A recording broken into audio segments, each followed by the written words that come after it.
Hi, good morning and welcome back on a really cold day today.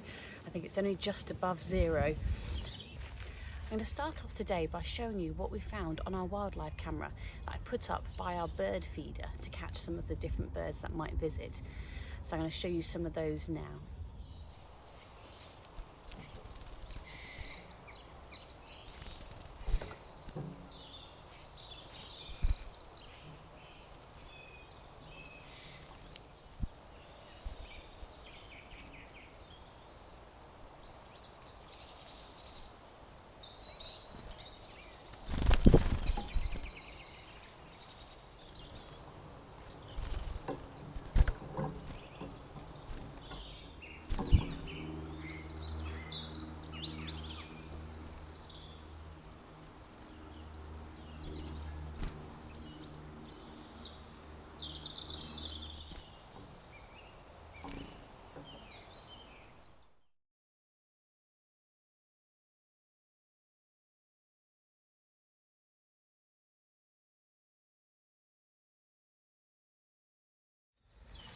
Now in today's session we're going to be looking at mini worlds and the mini lives of fairies and elves.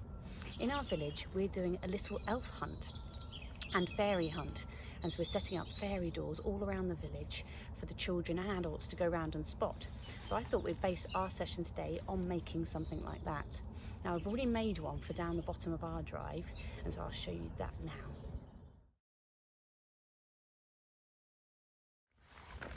There are lots of different kinds of elf houses you might want to make, or fairy doors, and so I'm going to show you one here that is from the Nature Detectives website, which is the Woodland Trust, and they have a template on how to make your own fairy door. So I thought we'd see if we can try and make one of these today. Also thought we'd have a go at making our own little elf and fairy house out of a log.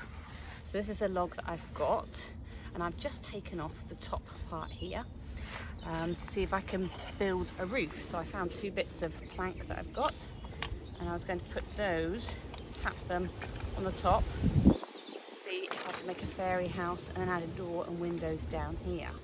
So to make your little elf or fairy door, you're going to need lollipop sticks. Now of course you can use anything you have, but these lollipop sticks are quite useful at putting together.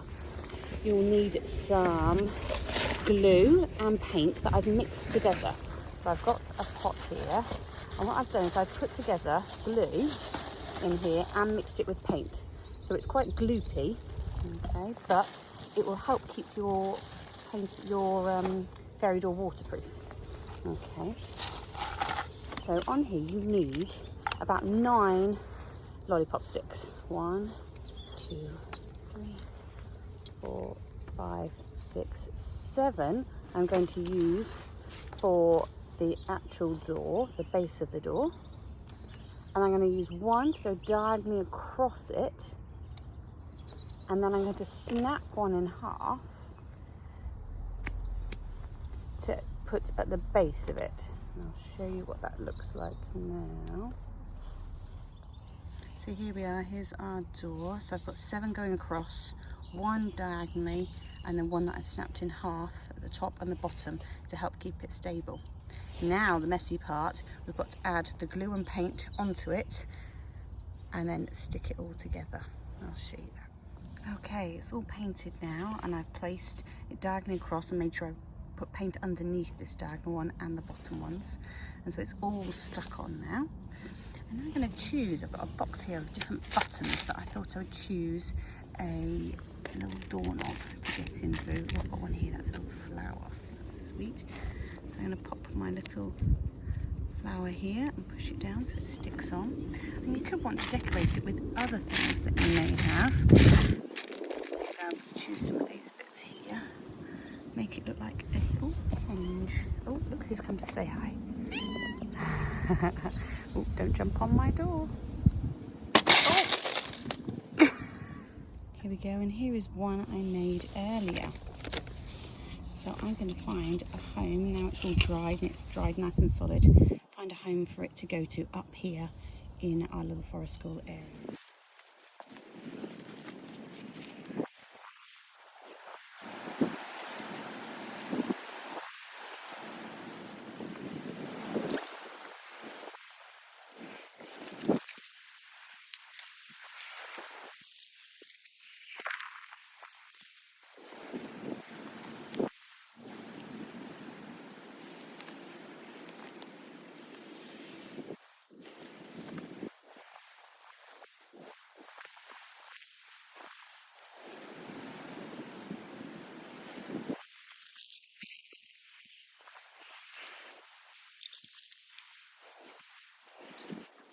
Here we go, we have our little fairy house. Little doorstep tucked here on a log. Another little fairy house here using this log. And I've got actually our old Christmas tree trunk that I'm going to see if I can use to make one too. I'm going to pop a glove on this hand because I'm going to use a saw to saw off this top part. Okay, so I'm going to keep a glove on this hand, lean it over, and I'm going to cut it at an angle. So I'm going to take 3 strokes back, 1, 2, 3, and then cut through.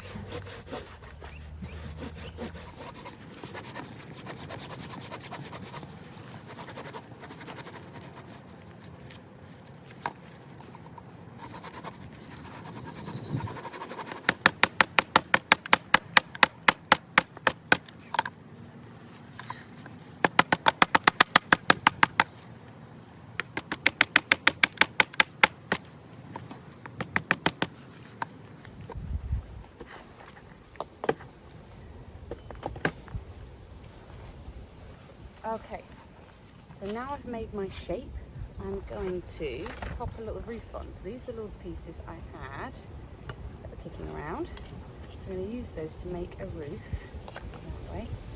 And I'm going to tack it on with a few nails. One side first. With the back of my axe, tap the nails in.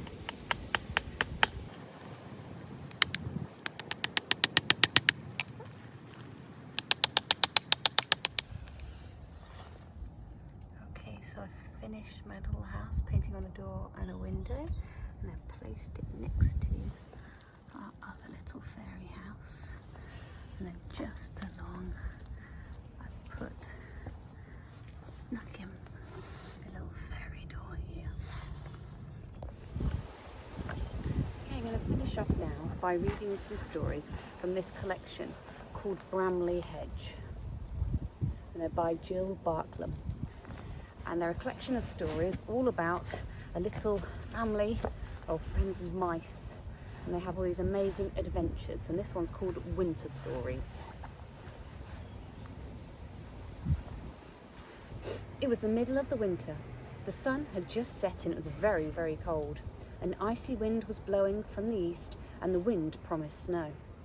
Deep in the dark roots of Brambly Hedge, tiny lights appeared as lamps were lit in the windows.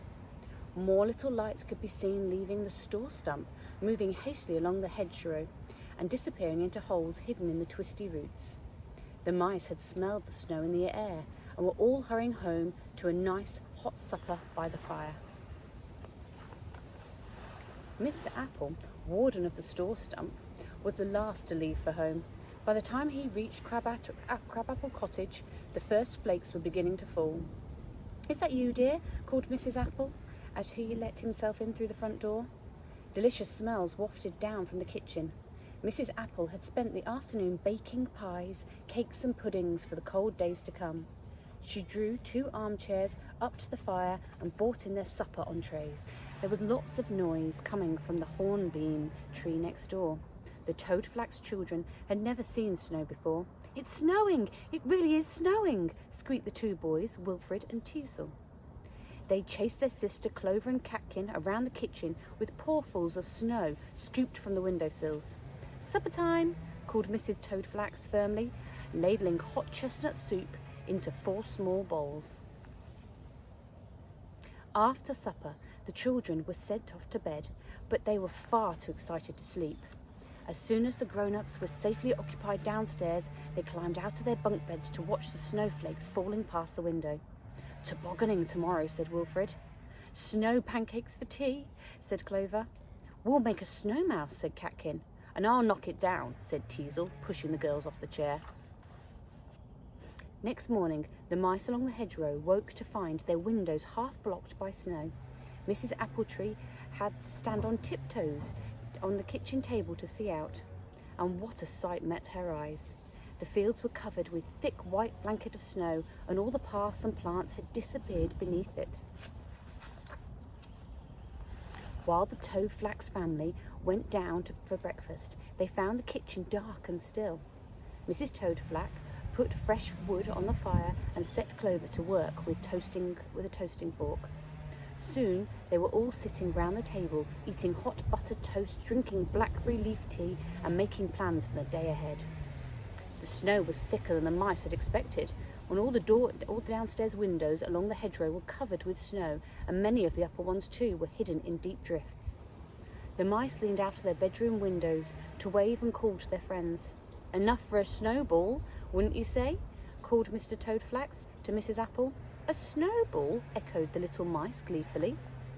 Every family along the hedgerow kept shovels, maps and ropes in special cupboards by the front door, and after breakfast the mice dug tunnels from tree to tree, linking them all to the store stump.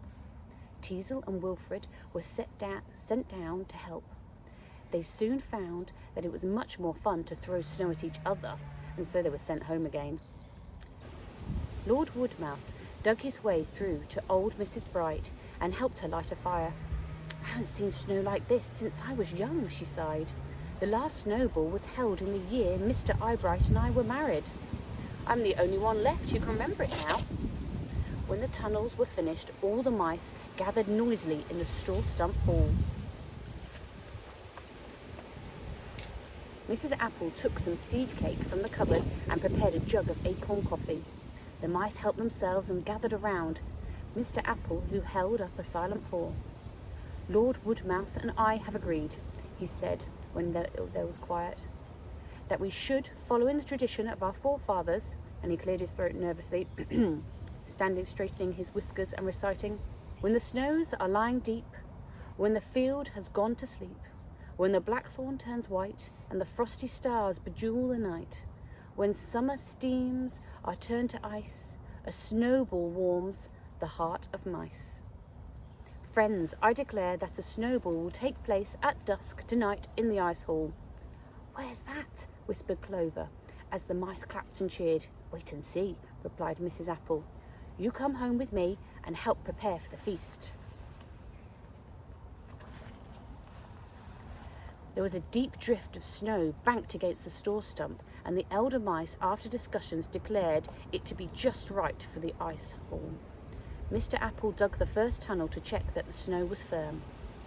"It's perfect," he called back from the middle of the drift. The mice picked up their shovels and digging began. The snow was dug from inside the drift, piled into carts and taken down to the stream. Wilfred and Teasel helped enthusiastically, but they were sent home again when Mr. Apple caught them putting icicles down Catkin's dress. The middle of the drift was carefully hollowed out. Mr. Apple inspected the roof very thoroughly to make sure it was safe. "Safe as the store stump," he declared. All the kitchens along Brambly Hedge were warm and busy. Hot soup, punches, puddings bubbled, and in the ovens pies browned and sizzled.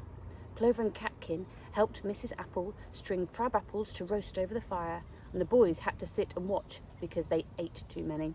"It's not that I mind, dears, but we must have some left for the punch." The glowworms were put in charge of lighting. Toadflax fetched them early from the bank at the end of the hedge, for Mrs. Apple had insisted that they should have a good supper before the long night's work began. By tea time, the hall was finished. The ice columns and carvings sparkled in blue-green light, and the polished dance floors shone. Tables were set at the end of the hall, and eager cooks bustled in from the kitchens with baskets of food. The children decorated a small raised platform with sprigs of holly, while Basil, the keeper of the hedgerow wines, set out some chairs for musicians. When all was done, the mice admired their handiwork and went home to wash and change. As muffs and mufflers were left at the door, it was clear that all the mice had dressed up for the grand occasion. Wilfred and Teasel crept under a table to watch, and every now and then a little paw appeared and a cream cake disappeared. Basil struck up a jolly tune on his violin and dancing began. All the dancers were very fast and twirly, made even faster by slippery ice floor. Wilfred and Teasel whirled their sisters round so quickly that their paws left the ground. I don't feel very well," said Clover, looking rather green. Mrs. Apple stood on a chair and banged 2 saucepans together. "Supper is served," she called. The eating and drinking and dancing carried on late into the night, and at midnight all the hedgerow children were taken home to bed. And as soon as they were safely tucked up, their parents returned to the ball. Basil made some hot blackberry punch, and the dancing got faster and faster. The snowball went on until dawn. The musicians were tired, the ice columns began to drip, the sleepy mice could dance no more. They wandered home through the snow tunnels, climbed up the stairs and crept into their warm beds. Outside the window, the snow had started to fall again, but every mouse in Brambly Hedge was fast asleep. And that's The Winter Story by Jill Barklem. Thanks everyone for watching. Hope you've enjoyed making fairy and elf houses and doors. Hope you can make your own. I'm just sitting here with Tabby Cat as it's starting to snow.